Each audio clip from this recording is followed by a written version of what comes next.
We have lost a legend.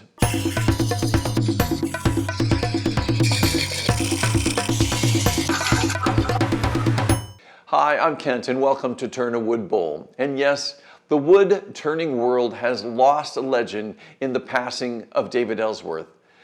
David was a pioneer for wood turning, and he came at it in a way that nobody else approached wood turning, and there are several reasons for that. In this video, I'm going to share with you a whole bunch of different techniques that I learned from David that you can benefit in your turning, and I'm going to share my personal stories about spending time with David, so you're going to want to stay tuned for that.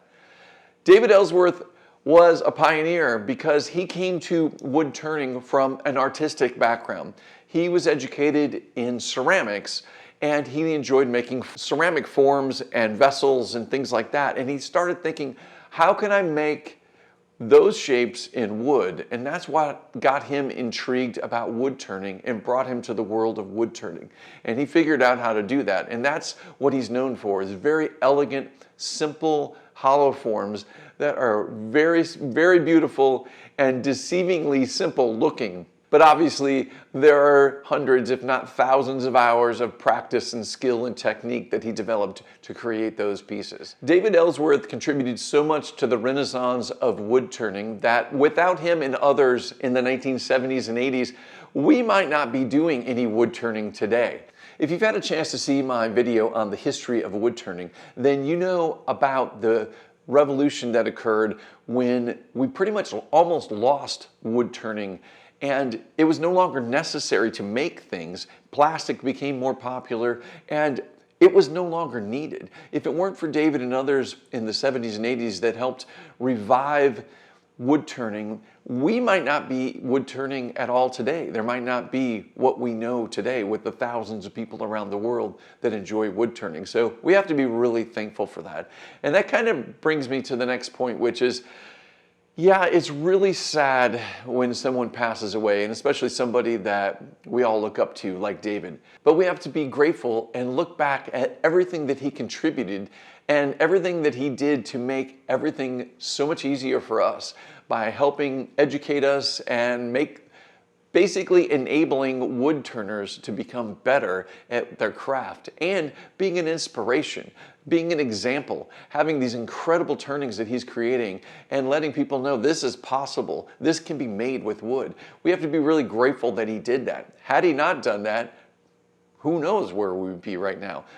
Probably not at the same level that we're at right now as far as the way wood turning is known and perceived in the world. I think one of the things that makes David Ellsworth so unique is that he came to wood turning from an artistic background. He's looking at wood turning as an art form first and foremost. And it's not just a craft or a hobby. He's looking at it as an art form. And there's a level of seriousness to that. It can be playful and fun, but there's a level of seriousness, and that seriousness he conveyed while also being quite friendly and quite easy to get along with, but he was very serious about his art form, and that helped elevate wood turning for everybody because it made others see wood turning as art and not just a hobby or a craft. And people that weren't involved with wood turning, the way they perceived wood turning changed because of David Ellsworth. David Ellsworth was also the founding member and the first president of the AAW, and he was the member number 1. His member ID card was member number 1. So if you're a member of AAW and you take a look at your member card, that number is the order of which you became a member. And David Ellsworth was the first member of AAW, and he was the president from 1986 to 1990. And the AAW has helped spread wood turning all around the world as well, and he was a founding member of that. David was a teacher. He had a calm, easy way of describing and sharing techniques and skills and teaching thousands of people in his workshops, with his books, and for those who were able to attend a wood turning symposium where he was demonstrating. I was fortunate enough to attend his workshop in his home, and later I was able to be a presenter at a wood turning symposium where David and I shared the same room and the same lathe, which I felt was an amazing honor. And I'll never forget that. So let's dive in. There are a variety of different things that I've learned from David Ellsworth through the years, and I use them all the time. Now, some of these you probably already know because you've watched my videos and I've shared them with you, but you may not have known that they've come from David Ellsworth. And I'm going to go through some of these right now with you. When I sat with David and I asked him, well, what are some of the first things that you would tell somebody that's getting started in wood turning? What would you tell them? What is something to keep in mind that's going to be inspire them and get them going? And what's the most important thing? And he simply said, practice, practice, practice. And I was hoping for something a little more profound, but essentially practice, practice is what we need to do. And he also mentioned about letting go. And what he meant by letting go was just let go of this idea that you're making something perfect. You need to start off, especially if you're beginning turning, you need to start off, just play. Just turn and turn and turn. Do that, practice, practice, practice. But turn frequently and build up your skills, and don't put so much pressure on yourself to make everything perfect right off the bat. It's not going to be perfect. Just learn and practice. Another thing that he shared with me, and I'm pairing this one with the last one, and I'll explain why in a second. He explained about shaking hands with the wood. And I thought that was kind of an interesting way of thinking of it. What he meant by that was pay attention to the wood. Pay attention to how your tool is cutting the wood that you're working with. And now when I mean the wood, I mean the specific species that you have on the lathe right now. And just listen to it, pay attention to it, shake hands with the wood. Understand that you need to apply more pressure or less pressure, or the end grain is getting torn out because you might be forcing something too hard. And just take your time and understand the wood each time you're using it. And listen to the species, if that makes any sense, or shake hands with the wood. So that is an important takeaway. The reason that I paired these two together is that this ties right back into something that I teach in my wood turning class, which is if you can get your hands on one species of wood, get as much of it as you possibly can, and just use that wood for a while until you're used to it. Turn as many pieces as you can with it. Turn 10, 15, 20, 50 bowls with one type of wood. What will happen is over that time, you will understand that wood species. Your muscle memory will understand how the tool moves. You will understand what speed the lathe works best at. You will understand so much from just sticking with that one species. Now, the reason I say this is I have lots of people that come to me and they complain about different wood species. They say, well, this wood didn't turn like this other one, and this didn't work like that, and I don't understand what's happening. This isn't working right. Something's wrong with my tool. Well, there's a common problem when we first start out. A lot of people want to turn everything. They want to buy a whole bunch of bowl blanks and turn a whole bunch of different things without realizing or without shaking hands with each species of wood. If you buy a piece of mahogany that's relatively soft or hard, it's going to turn different than a piece of black cherry, and that's going to turn different than a piece of pine, and that's going to turn different than something else. And it's so important to just take your time and understand whatever wood you're turning. Now, I get it. If you're not into cutting your own wood and processing your own wood, you may have to buy bowl blanks, and that's fine. Try to get several of the same wood species and work with that.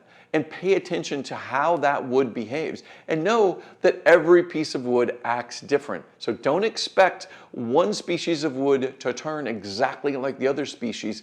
Instead, take your time and shake hands with it and get to know each wood species. There's nothing worse than a bowl that looks beautiful and looks almost symmetrical, except it's a little bit crooked. And there's an easy way that we can fix this. You can actually count the rings on the top edge of your bowl. Even if this is a regular bowl, you can do this. But here, let me show you on this example. I'm going to use a live edge bowl, but I'm going to take my time and I'm going to line up the top grains of this bowl on each side. And the way I'm doing that, and this is another thing that David recommends, is mounting your piece between centers first. This gives you the flexibility of moving your piece around. And here I'm essentially loosening up the tailstock and then moving that lower side up just a bit, and then I'm going to check it again, and I'm going to make sure those end grains are lined up with one another. That simple practice of balancing each of your bowls is going to make each bowl that much better. So keep that in mind. Balance out your bowls while you're turning them. See the future. Now this is a big one. When we're shaping the exterior of a bowl, it's very easy to kind of just leave the bottom of the bowl in this weird, ambiguous shape and not worry about it until you come back and remove that tenon and shoulder. The problem with that is you don't really know what the shape of this bowl is like at this point. So really you have to go back and forth several times. You're going to be, if you do it this way, you're going to have the exterior which has this kind of wide shape, and then you're going to go back and turn the interior, and then you're going to have to match the exterior to that. Instead, what you can do, with a couple extra steps, you can get in there and you can actually see the full curve at the bottom of the bowl just by making a couple extra cuts that help define the bottom shape of this piece. The other benefit of this is while you're turning the interior, you know exactly how it's matching up with the exterior of the bowl. So by the time you go back and remove the tenon and the shoulder to make the foot, everything's going to be fine, and you're not accidentally cutting the inside too deep, and we don't want that, obviously. So it's a really good idea to really make the bottom of this bowl visible before you flip it over and work the interior. Look down on your work. Now this is not simple to do when you're working the interior of a bowl at first. You need to practice this, but what you really want to do is you want to stand fully upright and be looking down at your piece. What you don't want to do is you don't want to bend over and be looking down into your piece. There's a couple different reasons. You're not going to be able to see depth perception, so you don't know how deep you're cutting. If you're actually upright, you can actually sense where your bowl gouge is inside the bowl. Now this takes a little bit of practice, and it's not intuitive because it's our natural instinct to want to lean over and start looking in the bowl as we're doing this. The other huge benefit of this is we're seeing the overall shape as it's being produced. So you're looking at this from a perspective that's a little bit farther away, and you can see the shape of the bowl, and you can see where you need to make adjustments. If you get down too close to it, all of a sudden you don't have that same perspective, and you may not be realizing that the overall shape is not what you want. So it's a great idea to stand upright and do most of your turning by simply looking down on your piece. Keep in mind too, whenever you're cutting, look at the opposite side and look at that shape as it's being formed. So look up at the top of the bowl and see that shape being made as you're doing it. Put your tool down, you can look at your tool on the tool rest and start the cutting motion, but keep your eye up on the top edge of that and see that shape as it's occurring while you're standing upright. It's going to give you a good perspective. And when you're working the interior, keep yourself upright, look at the opposite side, and you can see that opposite wall being shaped as well, so you can see what you're doing. Stop frequently and check the thickness, but you basically can do most of that from an upright position, so keep that in mind. Stay in shape. Now this ties in with the last one actually, because if you do a lot of bending over, which you really don't want, you want to make sure your lathe height is set properly, and you can do that by folding your arm, and your elbow should be right about at the headstock of the lathe. You shouldn't be bending over and you shouldn't be reaching up. And when you're working the inside of a bowl, you also don't want to be bending over. If you're tall like I am and like David was, you know that bending over is going to cause issues. You're going to have back problems, you're going to have shoulder problems, and that happens. And this is another thing that I learned from David. He does a lot of exercises. He will stop frequently and do a lot of stretches, a lot of overhand reaching stretches, and he will actually, during his workshops, do floor exercises. We're basically doing yoga moves to stretch out. And there's really simple things you can do, like the child's pose and downward dog, really basic yoga moves like that, that helps move your back into a straight position. It helps keep you limber so that you can turn.